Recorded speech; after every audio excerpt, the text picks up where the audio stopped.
Një zhvillim i rëndësishëm ka ardhur nga gjykata speciale në Hag, ku po vazhdon procesi gjyqësor ndaj ish-krerëve të ushtrisë çlirimtare të Kosovës. Ish-prokurori i specializuar ka cilësuar si të pazakontë kërkesën për dënime deri në 45 vite burg ndaj figurave të njohura të UÇK-s, përfshirë edhe ish-presidentin Hashim Thaçi. Sipas deklarimeve, kjo kërkesë është konsideruar e ashpër dhe jo e zakonshme në krahasim me praktikat e mëparshme ndërkombëtare, duke nxitur reagime dhe diskutime të shumta në opinionin publik. Procesi në Hag lidhet me akuza për krime lufte dhe krime kundër njerëzimit gjatë periudhës së luftës në Kosovë, ndërsa të akuzuarit kanë deklaruar vazhdimisht pafajësinë e tyre.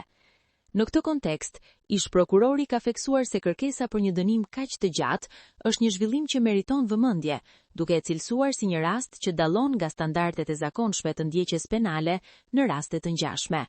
Ndërkohë, mbrojtja e të akuzuarve ka kundërshtuar fuqishëm këto pretendime, duke argumentuar se nuk ka prova të mjaftueshme që mbështesin akuzat dhe duke kërkuar drejtësi të paanshme. Çështja në Hag mbetet një nga proceset më të rëndësishme dhe më të ndjeshme për Kosovën, pasi lidhet drejt për drejt me luftën dhe historinë e saj të afërt.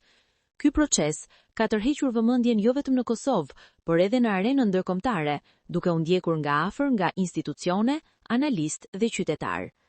Për shumë kënd, këto zhvillime nuk janë vetëm çështje juridike, por edhe emocionale dhe historike, pasi përfshin figura që konsiderohen pjesë e rëndësishme e rezistencës dhe përpjekjes për liri. Në të njëjtën kohë, drejtësia ndërkombëtare symon të trajtojë çdo pretendim mbi bazën e provave dhe procedurave ligjore, duke e lënë në dorën e gjykatës vendimin përfundimtar. Procesi pritet të vazhdojë me seanca të tjera, ku do të dëgjohen argumentet e palëve dhe do të shqyrtohen provat në detaje. Në fund, mbetet për t'u parë se cili do të jetë vendimi i drejtësisë në një çështje që ka peshë të madhe, jo vetëm ligjore, por edhe historike për Kosovën. Ky rast rikthen në vëmendje rëndësinë e balancës mes drejtësisë dhe perceptimit publik në një periudhë ku çdo zhvillim analizohet me kujdes të madh. Një gjë është e sigurt, sytë e publikut do të mbeten të drejtuar nga Haga në pritje të një vendimi që pritet të ketë ndikim të madh.